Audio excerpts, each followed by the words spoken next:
On today's episode, a remarkable woman who turned an unimaginable heartbreak into a mission of hope. After losing her daughter, she plunged into a world of overwhelming grief, anxiety, and PTSD, all while pregnant and still raising her other children. But refusing to let her pain define her or her family, she began a journey of healing that restored her sense of peace and transformed her role as a mother and wife. Today, she opens up about her experience with trauma and panic attacks and how she navigated her darkest days. She also shares the innovative methods that she discovered to truly heal anxiety and PTSD, moving beyond simply coping to embracing a genuinely joyful life once again. Whether you're wrestling with anxiety, grief, or panic attacks, or you simply want to hear an uplifting story of transformation, this conversation offers hope, heart, and real tools for moving forward. Stay tuned.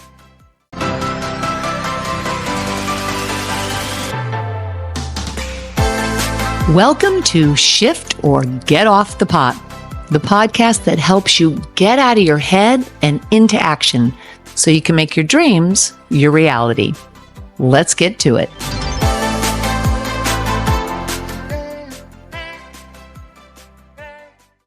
Welcome to today's episode. My guest is living proof that beauty can arise even from unimaginable heartbreak.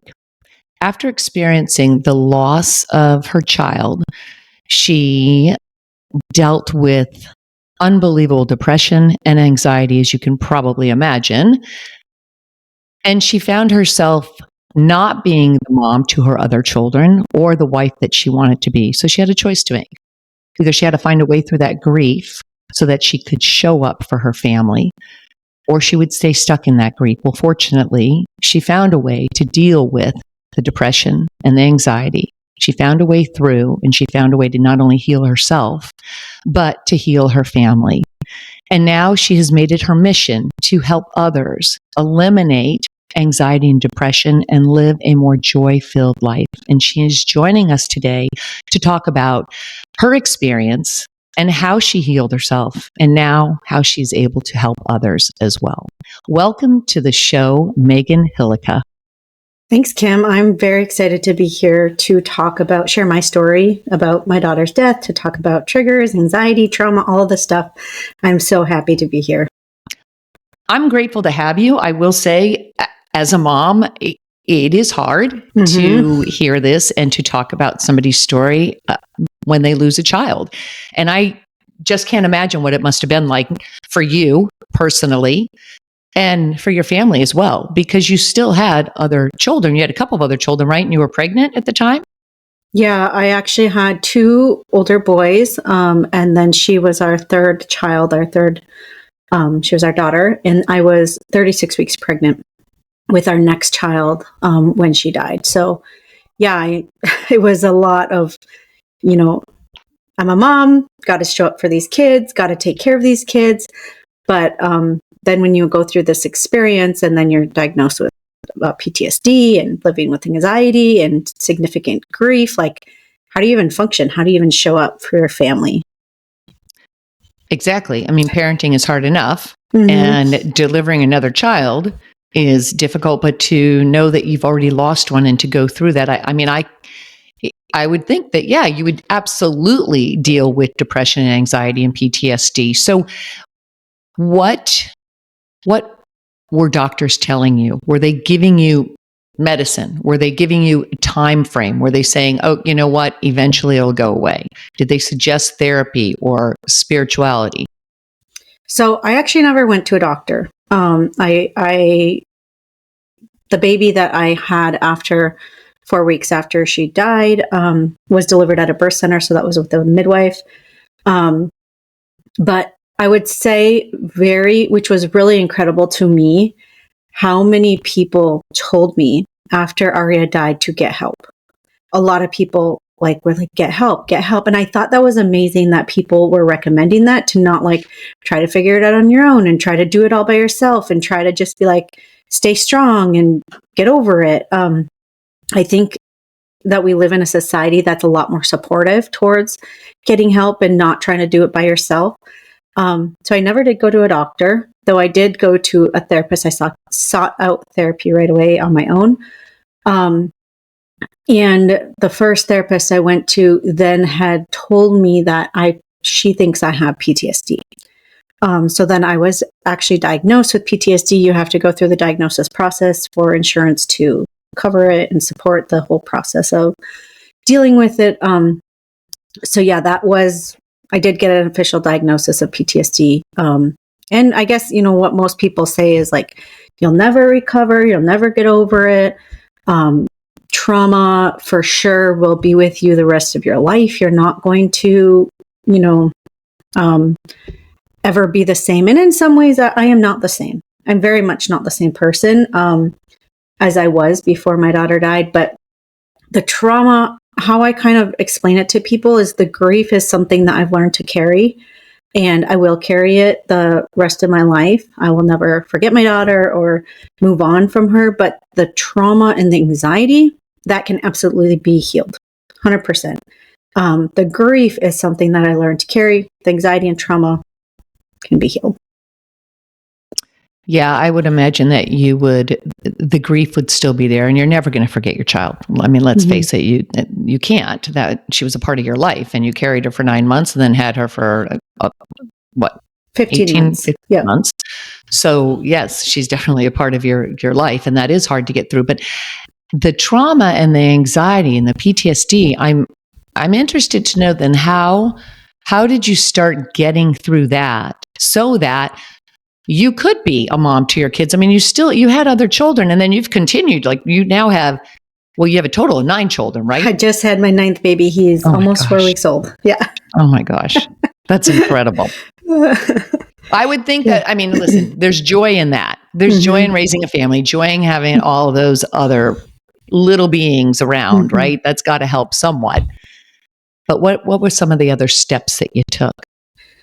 Yeah, if I can first just explain a little bit about what it's like to live with the anxiety and the trauma first, like how my day was, like it was terrible. And I think when you live with anxiety and trauma and the debilitating type of trauma that I was living with, like somebody listening will just know. They'll be like, okay, yeah, this makes sense. This is what I'm living with. But you get like bodily reactions that are out of your control, like panic attacks and things that happen that you're like, what is happening to me? Am I going crazy? What's wrong with my body? What's wrong with my mind? Like you feel so crazy. I felt like my mind snapped. And when I was in the midst of it, I actually had no idea that I had trauma until somebody else told me that this is probably trauma. You're living with trauma. I was just like, I'm crazy. There's something wrong with me. I would avoid going to check on my kids because Aria died in her sleep. I would worry about my other kids dying in their sleep, but I wouldn't go check on them because I thought that they had died. And I didn't dare to go check on them because of the amount of times I had gone to check on them and then I'd have a panic attack. And it was that I didn't want to have that panic attack again. So then I started to avoid it, which avoidance is a huge symptom or signal of trauma when you start to avoid something. But I just thought, I'm a terrible mom. What's wrong with me? Like, I can't even go check on my kids. I can't take care of my kids. And when I learned that, oh my gosh, this is trauma, this is a symptom of trauma, like everything that I'm feeling so crazy, it's actually trauma. It gave me like this, oh my gosh, like a sense of relief because now I can do something about it. Where before I just was feeling crazy and out of control.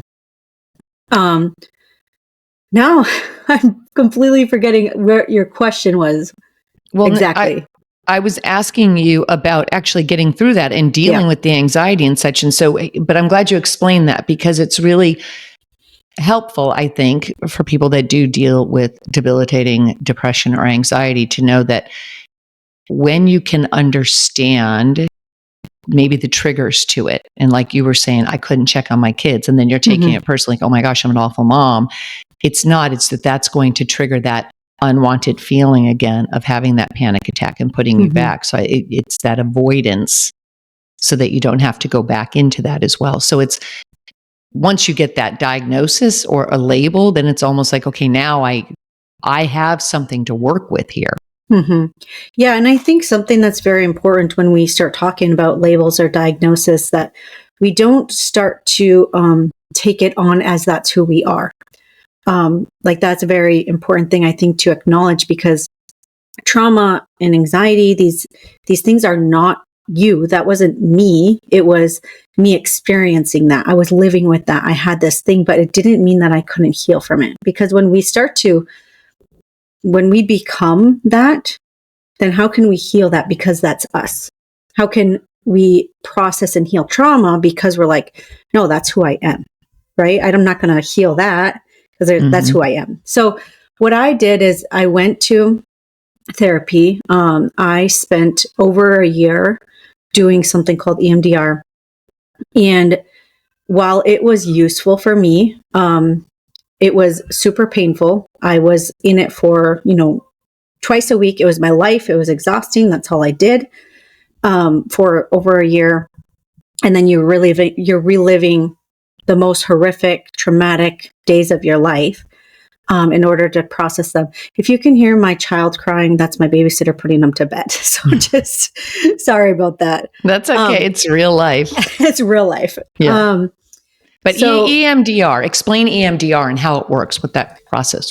Yes. So it's called eye movement desensitization and reprocessing. And what it does is you go through different events, different things that happened, and you reprocess them kind of for me, it was buzzers in my hand. They would buzz back and forth from my left to my right hand, back and forth. And for some people, it's eye movement. They move their eyes, they follow a laser. For me, it was buzzers, and that worked.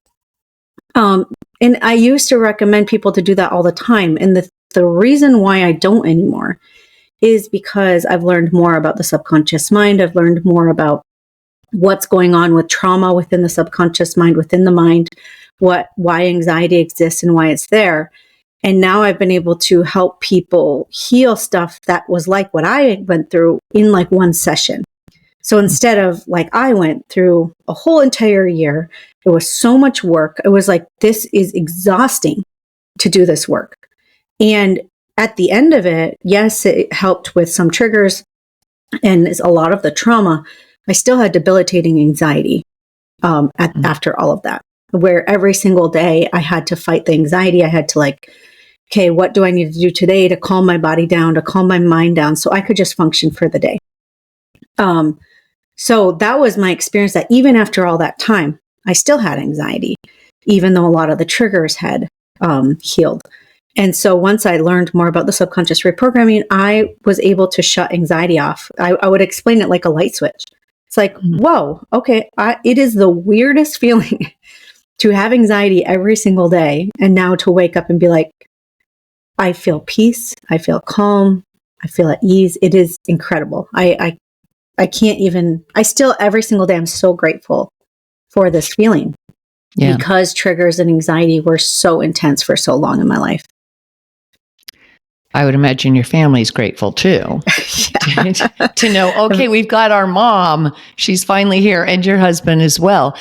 I want to go back to that, the triggers that you just talked about and the anxiety, and then saying, okay, I've gone through all this, I've done all this therapy. And yet, while some of it's maybe reduced a bit, there's just still this overwhelming, crippling, really, anxiety. And so living with that anxiety, when you're still going through that, was it just where you got to a point that it was like, look, I'm not showing up for myself. I'm not showing up for my family. I got to find another way. What led you to understanding, okay, wait, there might be a different way around this and I can get through it? Yeah, it's actually really interesting because probably like what a lot of people get like, I kind of thought that this is just how it is.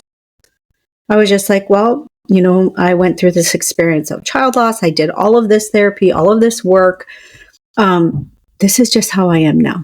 Like every single day, for myself personally, I never wanted to take medication. So I learned every single skill, tool, coping mechanism I could think of to be able to function and manage. So I thought either you manage it with medication, you manage it with breath work, you manage it with, thought, mind work, like however you're going to manage it, you're going to have to just manage it. Right. And even, I would be like, who in the world would choose to live with anxiety? People are like, just don't think about it, let it go, move on, like just relax. I'm like, I'm not choosing to live with this. I even had a conversation with a friend that we're like, we are not choosing this. We wouldn't, if we could not live with anxiety, we would in a heartbeat be done with it. But I just thought, okay, this is how it is. There's nothing I can do about it. I just have to manage it. And so I got really good at that. I got really good at managing my anxiety. And then I heard somebody else kind of share their experience of going through learning about subconscious reprogramming, learning about being able to use conscious and subconscious communication to shut off anxiety. And she had shared her story, and I'm like, what is this? Like, you can get that much time back in your day because you don't have to do all of this, calming, regulating your body with all of this stuff that takes hours and hours. And you can just be fine every day. Like, what? I didn't think that was possible. And so then I started, going down this path of like, hey, what is subconscious communication? What is subconscious reprogramming? Using it on myself, getting trained in it, learning the skills and tools. And then I just found that like the anxiety that I would wake up with every single day, I would immediately wake up in the morning, have anxiety and be like, it's gone. But this is so weird. And then like, also if it did start to pop up, I knew how to just shut it off. I was like, before I had to like had this fight, trying to shut it off, trying to like, oh my gosh, I need to calm this down. And now I'm just like, okay, let's just move on from that. We don't need that in our day today. Recognizing it, but not just brushing it off and saying, okay, I'm just going to deny, because you can't keep doing that. At some point, it's going to catch up to you. And I also think, what you were saying is that when people say to you, you're just going to have to live with it, you're just going to have to move on and get past it and don't think about it. But that's a catch-22 because it's kind of like you're trying not to think about it, but the more you're trying not to think about it, you're really obviously focusing on it and saying, I'm not thinking about this, I'm not, but and then you get stuck and in this cycle. But you're right. I've heard so many people say that, they've have this anxiety or they're just an anxious person. I've heard a lot of people say, I'm just an anxious person. It's just the way I am. It's just who I am. And I love that you said you cannot look at it that way and just give yourself that label, because that's absolutely not true. You can change that, and you have a choice to change that if you don't label yourself as that, and that's your whole identity. Like you explained it as being just something you experience, not who you are. Yeah, we need to create that separation, because again, if you just think you're just an anxious person, you're not going to look for anything to not have anxiety anymore, because you're just going to be like, well, this is just how I am. So why would your brain, when we have a brain that blocks out information that's not useful or relevant to us, and we're like, well, anxiety is just a part of who I am. I don't like I'm never going to be able to heal it. I'm never going to be able to feel better. I'm never going to be able to stop anxiety. Why would I try? Right? If we're thinking that, our brain is not going to see the possibility and see the solutions and find the even when I'm talking here, they're like, that's not me. I'm just an anxious person. Right? If you're thinking that way, it's going to be harder to find the solutions. Yeah, it's fascinating when you get into the mind and understanding that there is a choice and there is a way to change things quickly.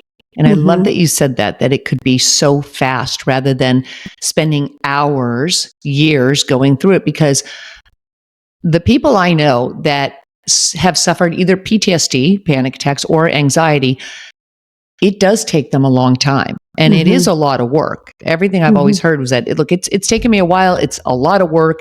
It's taken me quite a bit of time to try and get a handle on this, because you have to, like you said, it's kind of going through and reliving aspects of it. And that's one part of it. But then to know that there is a possibility, just to even know that, look, there is the possibility that you can absolutely change this quickly.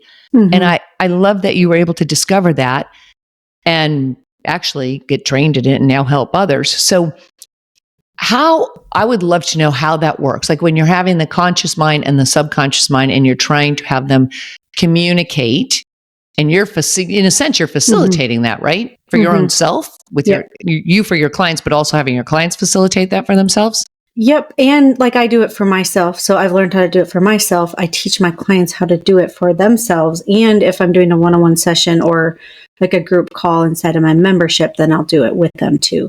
So there's a few different ways to think about it, I guess, from the anxiety standpoint or the trauma standpoint. When you are experiencing trauma, a lot of times you also experience anxiety.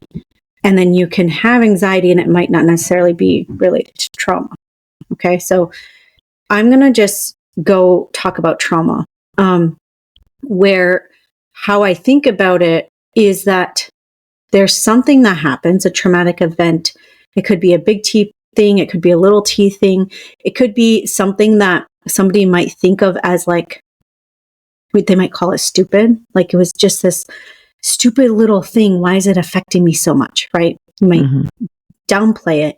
The thing is, we don't get to choose how our subconscious mind reacts and responds to things, and whether it considers something a traumatic event or not. We don't get to choose that.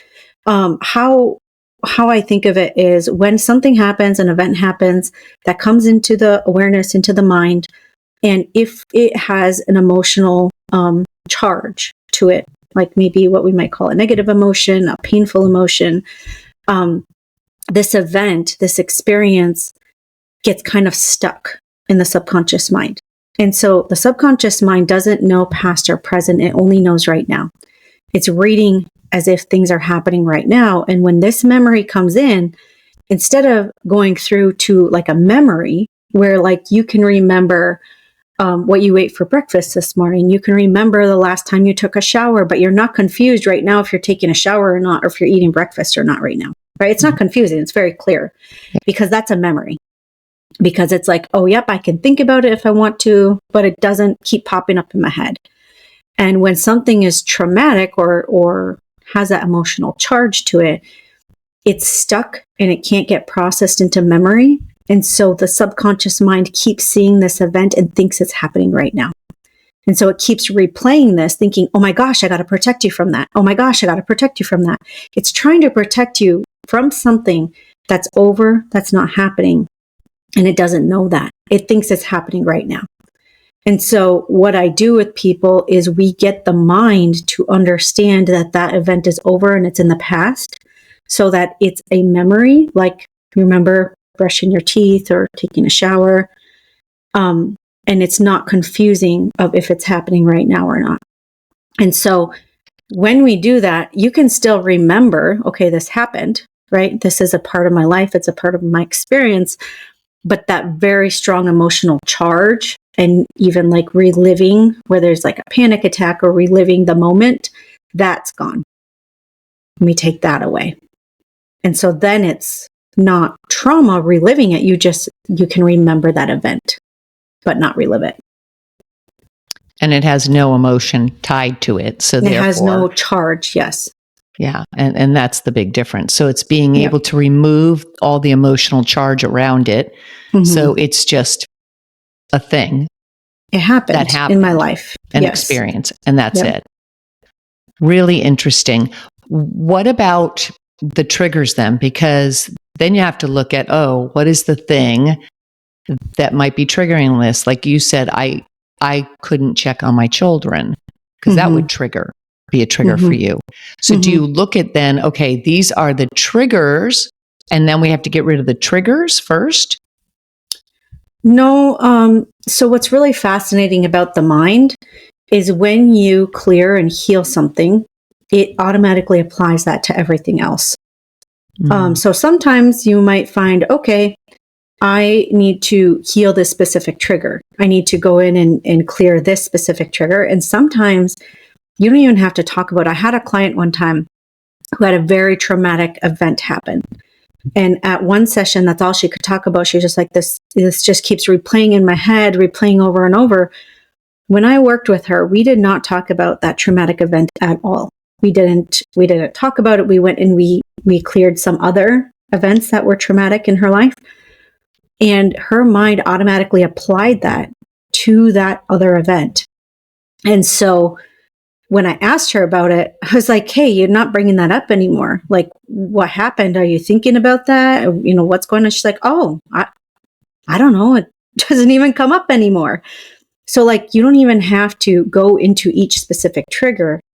You just go to ones and then the mind automatically applies it. So you might find that, yes, I need to go to the specific one. And you might find, okay, I can just do a few and then it's all cleared up. That's fascinating, number one. But also, when you said that you don't like to go into also all of them, and especially if it's painful for somebody, because I think then you're starting to get into all these details that maybe just shift your focus more onto the real problem. And I would think that just kind of makes it even larger than it is, creates even more of an issue by focusing on really just so many of the details within that problem. Yeah. So how it's different than, like, I would say, like EMDR. Mm-hmm. EMDR, you relive every single step of the way. You relive the moment, you go through every single thing. When I work with somebody or somebody goes through my program and goes back to a memory, there's no reliving the memory. We make sure we stay very present and grounded in the moment, and then we look back at the memory. And so there's no going back and reliving it and being there. We get the mind to understand that that memory back there is over. And there's a process specific way I take people through that, but there's not, because what can happen is you can get re-traumatized, right? By reliving the memory, it can even become even more traumatizing by going through it step by step. So we don't relive memories. We don't go through it in that way. We get the mind to understand that's over. Mm. And it's taking the emotion out, but is it in a sense also kind of rewriting the memory? It could in certain instances, because when we think of a memory, there can be a belief made in that moment. It could be a meaning made in that moment. And it could be just like the experience, right? So sometimes we look at, okay, what belief was made in this moment? And now, as say it was something that happened when I was a child, what did I, as a 7-year-old, make that mean about myself in that moment? And now, as a 33-year-old looking back at that, what do I want to make it mean now? Or how can I see it differently? How can I look at this moment differently and know that that had nothing to do with me? So in that sense, you can rewrite those memories and have a new perspective as an adult looking back at that moment. And separating yourself from it. Mm-hmm. Do people, when they work with you, do people know, okay, I know that this might be my trigger? Or do they, it's more just like, look, I have just this debilitating anxiety. It's just shutting my life down. It's running my life, and I just need to get through it quickly. Or do they have a good sense of, and this is why, or maybe they think they know why? Yeah, that's an interesting question. And I feel like a lot of people, I have both camps, kind of people who are like, I have no idea why I have anxiety.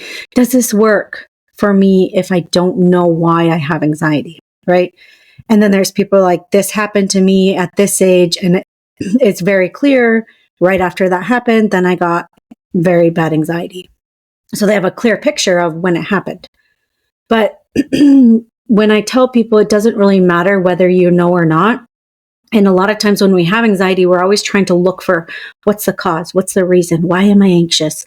And it's almost like an automatic thing when you're experiencing anxiety to be like, What's causing the anxiety? Why am I anxious today? What's going on? What am I thinking about? What happened? We start to go down that rabbit hole. And what's so beautiful about what I've learned and what I do and how I shut anxiety off for myself is I don't need to know the reason why. I can shut anxiety off because I understand why the mind is causing anxiety. And I don't need to know the reason why. The only thing I need to know is that the mind causes anxiety because it perceives a threat. And so when the mind perceives a threat, it causes that feeling of anxiety. And then I can tell the mind, hey, there's no threat. I don't need this anxiety because there's nothing dangerous around me. It's a little different if there's trauma. So then we have to go and clear that event. But if it's just anxiety from day to day, there can be two parts to it. Sometimes we go in and clear the event, and sometimes it's just telling the mind, the anxiety is not useful for me. And then there's ways that I get that communication to the mind. And it's like, okay. So if you think of it like the mind has been calling on a phone, right? It's like, hello, hello, hello. All the ringing is the anxiety. It's trying to protect you. It's trying to call you and say, hey, there's a danger here. And then what you do is you just answer the phone and say, hey, thank you, but there's no danger. There's no threat. And then the mind is like, oh, hey, thanks for letting me know. I'll stop sending anxiety now because I get that we don't need it anymore. And so then it would be different than having maybe an intuitive hit, because I could see that you might look at that and say, okay, maybe it's warning me because I need to pay attention to this, and my intuition is telling me, oh, pay attention to this, right? Mm-hmm. How do you know that it's different? Is it just because of the feelings that are around it? So that's a huge question that a lot of people ask, and I think it can get very confusing very quickly because people are like, I want to listen to myself. I want to listen to what my body's telling me, what's going on. And I think the thing that's very confusing is anxiety and trauma, they color your lens. So that's an experience people have is they can't trust themselves after, right? They can't always trust what they're feeling or trust what they're thinking because it does color your lens where you might get anxious about something that is not safe. So let me give you an example. If somebody has this experience of growing up with, say, a mom that yelled at them, and then they go somewhere and they meet somebody that has that same tone of voice as their mom and they don't realize it, they might not like that person. They might think that person is not safe. Even though that person's totally nice, they're fine, they're a really amazing person, but their subconscious mind has registered that tone of voice or that sound as dangerous, and therefore that person is dangerous. And so it colors the way we look and show up, which is it's a good thing. It's meant to protect us, right? That's why it's there. It files all these storage to protect us. But then when it's not useful, that's when we want to clear it and to kind of clear that storage so that we can see a little more clearly. So going back to the intuition versus anxiety, intuition is a lot more gentle. It's quieter. It happens like anxiety's looping, goes over and over and over and over. Intuition's not looping. Anxiety is really loud. It's insistent. It's causes like a lot of panic, where intuition's like a knowing. So there is a difference, and I think it's a useful thing to start to pay attention. Okay, is this anxiety? Is this intuition? And you'll know by how how big it is in the body. If anxiety is very big and insistent and pushing and trying to get you to do something, where intuition's like a knowing, a gentleness, a quiet, more like a whisper rather than a loud voice. It's a great explanation about the difference between the two. So in your day-to-day, when let's say you're going through your daily activities and all of a sudden you can kind of feel maybe some of this anxiety coming on. So for you have just learned to say, oh, no, that's not real anymore. Or is it that you just feel like you've completely eliminated it, where you don't even get that anxiety knocking at your door anymore? Yeah, I love this question because a lot of people, I say like heal trigger, they're like, okay, so when you get triggered, then you have all the tools to calm it down. And I'm like, no, I don't get triggered. Like they're just not the trigger. So there's a lot of triggers that happened, after my daughter died surrounding my children. And none of those triggers happen. I have a newborn baby right now. And I had a newborn baby after my daughter died. And so it's a very clear picture to me. Like one example was I couldn't drive more than 5 minutes without having to check on my kids, checking on my baby, making sure everyone's breathing and everyone's fine. And now I can drive 45 minutes. I can drive however long I need to drive. And it doesn't even cross my mind. I don't have to be like, oh my gosh, calm down. No, we can just wait 5 more minutes. Just wait 5 more minutes. I don't have to do that. It's not even a thing. So in that sense, there's a lot of things that have completely eliminated anxiety and triggers. Like I don't have daily anxiety. I don't wake up with daily anxiety at all. Triggers have completely disappeared where they don't register in my brain. I don't think about them. But that being said, because the way our brains work and the way they function, and because I think of anxiety as a dysfunction in the brain, and that we sometimes have to do a little work to get it to understand, okay, actually that's not a threat and we have to clear it. So there's times where anxiety will start to come up in my body. But now I know, number one, I immediately know how to identify it. I know that's anxiety. It's not me. Has nothing to do with the situation. We might think like, we might start to blame someone else for our anxiety. And I can very clearly say has nothing to do with that. It's just my brain thinking there's a threat or danger. And if there was a threat or danger, the anxiety isn't useful. I would rather have no anxiety and be able to manage the threat or danger with a clear mind, with, being able to function, being able to think, being able to move really fast without the anxiety. Right. So if it does pop up, which is very rare for me, I know what to do to shut it off. I have the tools. I know how to communicate to my subconscious mind. And if it's like, okay, it's still there, then I know the next steps to like clear it. And just like, it doesn't take over my day, and it doesn't take over my day to day. That's fascinating. It's amazing what you've gone through and the journey you've been on, but also how you've been able to not manage, but how you've been able to completely clear it and change things for you, for your family, and, for your husband as well. And just, I'm sure that has made a huge difference in the overall well-being for everyone. It is incredible. And I seriously can't say how grateful I am that I found these tools and that I've even given myself the permission to heal and to do it. Like a lot of people that I do talk to are like, no, I can't do it right now or whatever. If they do say that, like to give yourself that permission to try something new, to heal, to make a difference and change. It has changed my life, obviously, like I said. But now my kids have a more calm, grounded, connected mom. I'm not spinning in anxiety all the time. And then even with my husband, our relationship is so much better. When you're anxious and you're triggered all the time, it's actually impossible to connect because your body is in this fight or flight state. If you think about it, if there's a lion in your bedroom, how much connecting are you going to be doing with your husband? Yeah. 0. Right? Yep. 0 connecting because there's a lion in your bedroom. And when there's triggers and trauma and anxiety, that's exactly what's going on in your mind. It's thinking there's a lion in your bedroom. So there's no connection happening. And when I've been able to heal that, the connection and that closeness that I wanted with my husband, I can have because that's gone.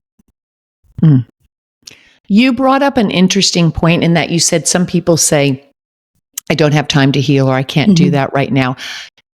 Do you think that people hang on to that anxiety or the pain that they're going through because somehow, some way, whether they know it or not, there's a secondary benefit?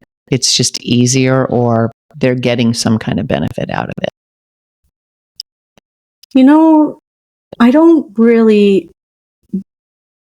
I don't know if I really agree with that or think that way. I think that how I think of anxiety and trauma, it is absolutely like a survival response. There's nothing that they could do about it to stop it aside from like healing it. Like it happens, like there's a trigger that happens, like a light switch flips on and they can't stop it until they actually go through and heal it. And it's not that they're like, yes, I want to be anxious and I want to be triggered. Like, I'll give you an example, because a lot of people would tell me, just pray for me. I'm a religious person. Just pray to God, when you lay down your baby, that he's going to keep her safe. And no matter how much I would pray, there was nothing that could stop the trigger from happening. It was like all of a sudden my body was reacting and I was in full panic mode. So it's not like somebody is I don't think somebody's choosing it, and I don't think there's any secondary benefit. I think where I would say is that somebody, maybe might not believe that it's possible to heal. Somebody might not believe that, or they're afraid that if they start to heal that it will get worse. Or there's so many things that go into it underneath that, but I don't think it's that they want to keep suffering. I think it's that they might not believe that it's possible, or they might think that they don't have time. Like, especially for a mom who has kids, is like, no, I got a lot of kids to take care of. I don't have time to do this healing work. It's like, well, if you did the healing work, you'd have more time and you'd be able to show up as the mom that you want to be, rather than constantly on this cycle of fight or flight and survival mode. Did that answer your question? Yeah, 100% it did. Okay. Absolutely. For anybody that is listening to this that might be, dealing with a lot of anxiety, or has had depression, or let's say PTSD, some trauma, right? Mm-hmm. Or dealing with that anxiety, what would you say to them about that? First, I just would give them a huge virtual hug. Like, it really is debilitating. There's there's many different levels where it can be debilitating, or it can just be around a specific trigger that can be debilitating. And I know how hard it is, and how broken you feel, and how crazy you feel, and like kind of like there's nothing that can help. It feels too big. It feels really big, really complicated. And I just would first want to acknowledge that. Like, I get it. I know how challenging it feels, how big it feels. And then I also I know what it's like to be there. And I also know what it's like to feel peace in my body and calm in my body, and to be able to feel in control of my emotions and my reactions, and to feel like I can show up how I want to, and not have my life being closed in smaller and smaller and smaller by this anxiety and panic, where I can feel more open and more like I can try new things. I can go do stuff. I have hope for the future and excitement. Like, it's really, really fun. Life is really fun. And when you're living with anxiety and PTSD and depression, it's not fun. It's terrible. And if I can do anything, it's just shine that light of hope for somebody listening. If you're living with that like healing is possible, and this does not have to be the final chapter in your story, and this doesn't have to be a lifelong sentence. Beautiful. You do work with people, though. You have a program, right, Mm-hmm. that you share with people to take them through the process to help them heal, so that they can, like you, know that they don't have to have this anymore in their life. So we'll link that information down below, but is there anything you want to share about that program? Yeah, it's called Cleared, and it's exactly what I would do with somebody one-on-one.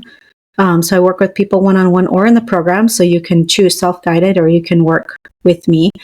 But you go through the program, you take like a very specific trigger or moment or thing that's coming up. Like, for example, if you have a lot of anxiety, so I'll give you one example of a client was a lot of anxiety around food, especially like choosing food at the grocery store. And so when they go through the program, then they can take that specific moment and go through the program, and then that clears that anxiety. It guides them through clearing that specific anxiety. And I've had many people do it for like car accidents and traumatic events and anxiety about the future, fear of the future, all of these things. It's really comprehensive and helps. And it also is not painful. And it's a lot quicker than you probably think. It's not years of therapy like most people think you need to do in order to heal. Oh, gosh, which is fantastic. Yeah, absolutely fantastic. Megan, thank you so much for being here and for sharing your story, being willing to talk about your loss too. Again, as a mom, can't imagine that. And even going through this and talking to you initially, it was like, well, that's difficult. And I feel that pain too, what it must have been like. So I appreciate you being willing to share that. And I love the fact that you have this mission to help others to get through this, the anxiety, to deal with that trauma so that they can live a more joyful life and show up, not just for themselves, but for others in their lives as well. So we will link all your information down below. Thanks so much for being here. Thanks, Kim. I so appreciate it. And I want to just acknowledge you for even being open to having this conversation, because I know what I talk about is heavy. And, a lot of people, especially if they have their own kids, they're like, no, I don't want to talk about child loss. Like that's too difficult for them. So I just want to acknowledge you for even being open to having this conversation, to letting me come on here and talk about really difficult things, but hopefully I can share enough hope and light and like encouragement, even though we're talking about something very, very difficult and hard. Yeah. Well, it's an important subject. So thank you. I appreciate it.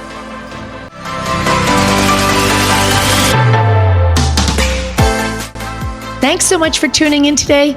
If you like what you hear, please consider leaving a rating and hit that subscribe button. And if you know someone who would benefit from this episode, please share it with them. I'll be back again next week with another episode of Shift or Get Off the Pot.